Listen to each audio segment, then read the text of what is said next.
आज अगर कोई भारत के सर्वोच्च पद प्रधानमंत्री के पद को अलंकृत कर रहा है तो हो सकता है सामान्य व्यक्ति 8 घंटे सोता और वे 4 घंटे ही सोने को मिलता हो। आप हो सकता है 8 घंटे की 10 घंटे की ड्यूटी करते हो, उन्हें 18 घंटे की ड्यूटी करनी पड़ रही हो। आपका मन नहीं है कुछ काम करने का, आप कह सकते हो मेरा मन नहीं है, लेकिन पता लगा वहां पर माताजी का अंतिम संस्कार करके भी ठीक 9 बजे एक ट्रेन को झंडी दिखानी है तो ऑफिस के अंदर जाना है, तो मतलब जाना है। तब वो व्यक्ति उस शिखर पर सुरक्षित रह पाता है। और इतिहास इस बात का साक्षी है कि जिन लोगों ने शिखर पर जाकर के अपने आप को आराम में ढाल लिया वो लोग धड़ाम से नीचे भी गिरे। वो सुरक्षित नहीं रख पाए अपने आप को। तो निवेदन कर दूं, महापुरुष महापुरुष बनते ही इसी कारण है क्योंकि उनके जीवन में महानता है, कर्तव्यों की महानता, श्रद्धा की महानता, निष्ठा की महानता, सेवा की महानता। इसलिए भगवान श्री राम की भी महानता ये है कि पिता ने गुरुकुल में कहा तो चारों भाई गुरुकुल चले गए। गुरुकुल से लौटे हुए कुछ समय हुआ है, पिता ने कहा कि चलो अब तुम्हें मुने विश्वामित्र के यज्ञ की रक्षा करनी है, तो वो वहां चले गए। आज आप वर्तमान में देखना, आप अपने बच्चों को कितना कर्तव्य भाव के साथ जोड़ रहे हैं।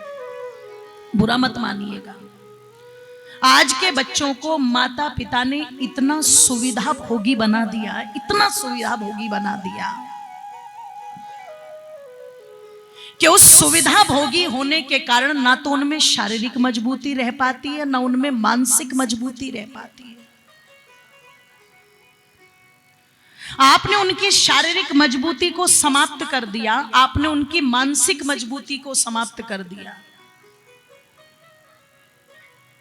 अगर उन्हें किसी चीज की कीमत ही पता नहीं लगी तो कर्तव्य का जीवन में क्या महत्व होता है वो क्या जानेंगे, नहीं जान पाएंगे वो।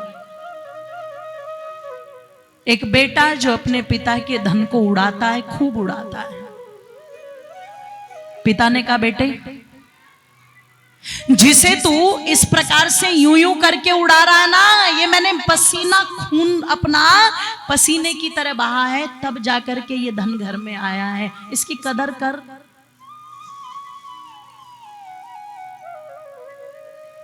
पर बेटे का एक ही उत्तर था, कमा किसके ले रहे हो, मेरे लिए ही ना।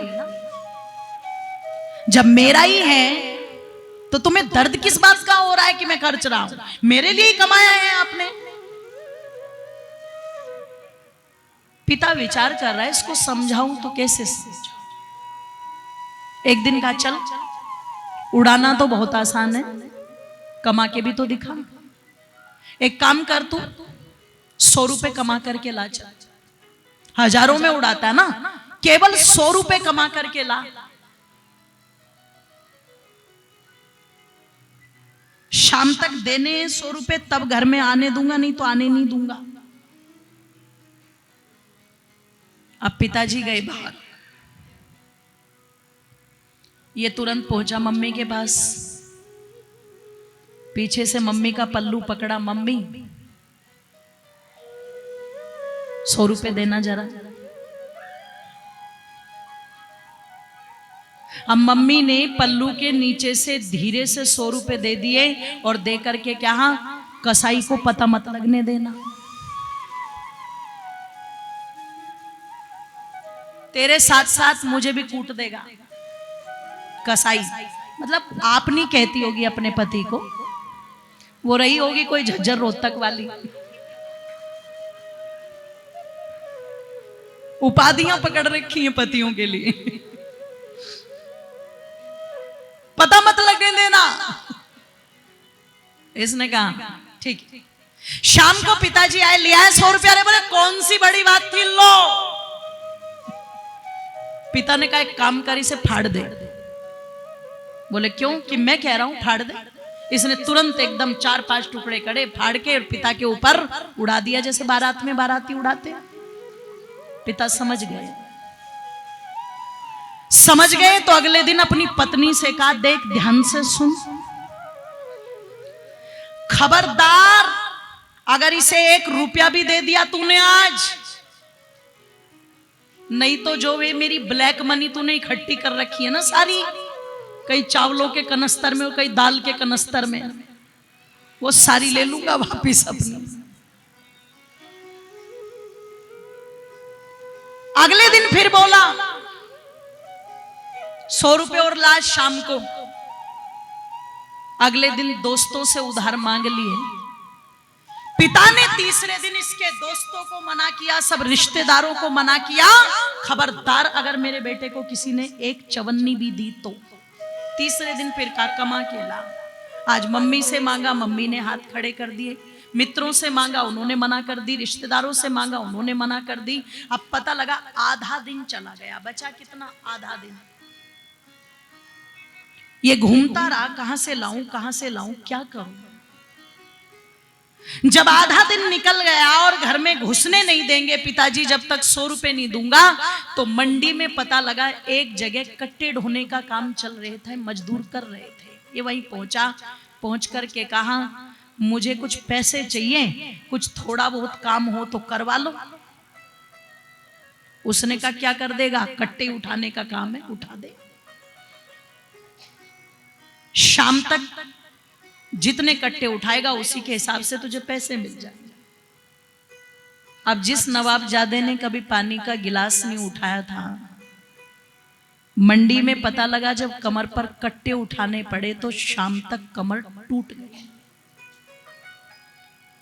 और जितने कट्टे उठा करके डाले थे पर कट्टे के हिसाब से 50 से 60 रुपए जो मजदूरी बनी, इसके हाथ पर रख दिए सेठ जी ने।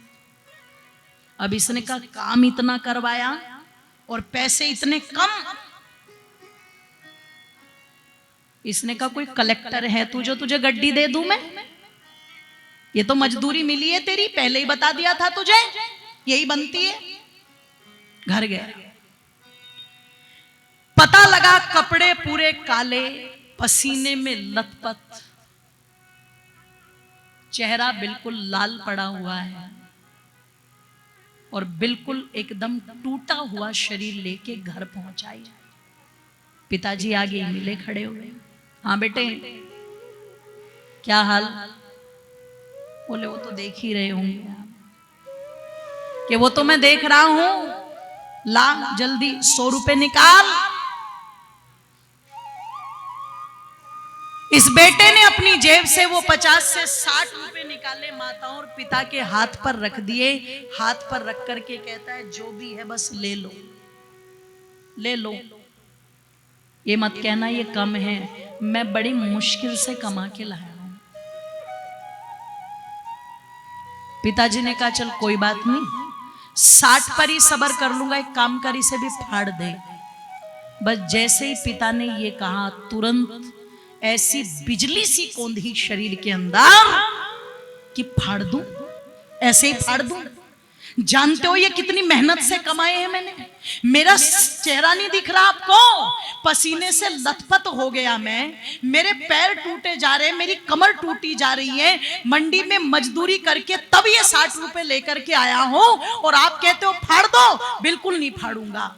एक काम करो, अपना घर, अपनी जमीन, अपनी संपत्ति अपने पास रखो, मैं अपने आप कर लूंगा, पर मैं ये पैसे नहीं फाड़ूंगा।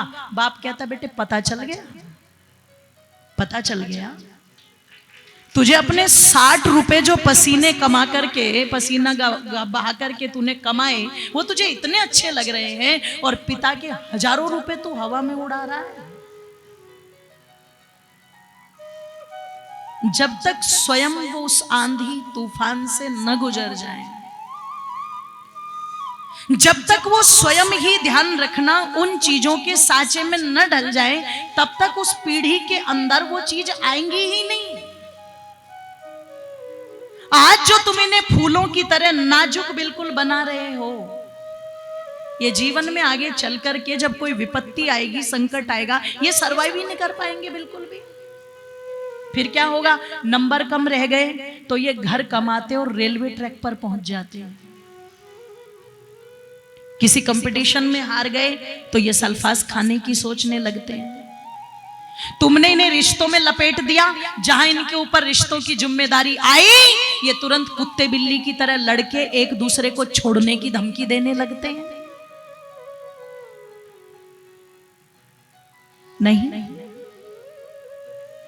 अगर चीजें बनानी है तो पुरुषार्थ के सांचे में ढालना पड़ेगा, तभी दृढ़ता आएगी।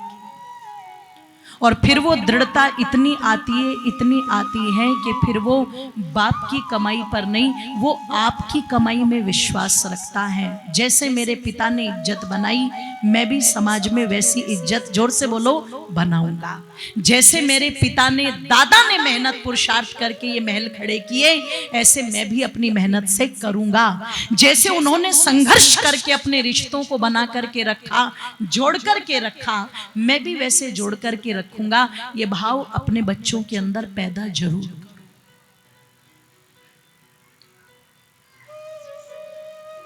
क्योंकि राजाओं की संतानें हैं, पर ऋषि मुनियों के साथ जंगलों में चलते हैं। और निवेदन कर दूं,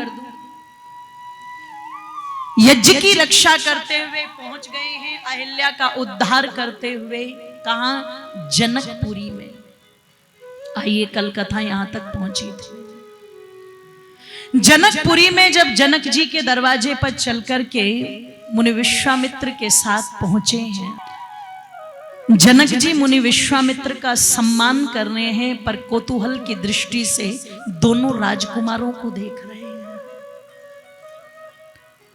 और दोनों को देख करके उनके रूप पर मोहित होकर के जनक जी ने विश्वामित्र जी से पूछा, आपके साथ ये दोनों राजकुमार कौन? कहते हैं मुनि विश्वामित्र का परिचय कराना है। विदेहराज, ये दशरथ नंदन राम और उनके अनुज भ्रात लक्ष्मण हैं। ये बड़े वीर, बड़े गुणवान हैं, इक्ष्वाकु कुल के कुलभूषण हैं। इन्होंने ही ताड़का नाम की राक्षसी का वध करके उसे यमलोक पहुंचाया। इन्होंने ही मारीच और सुबाहु जैसे आताताइयों को मारा और हमारे यज्ञ की रक्षा की।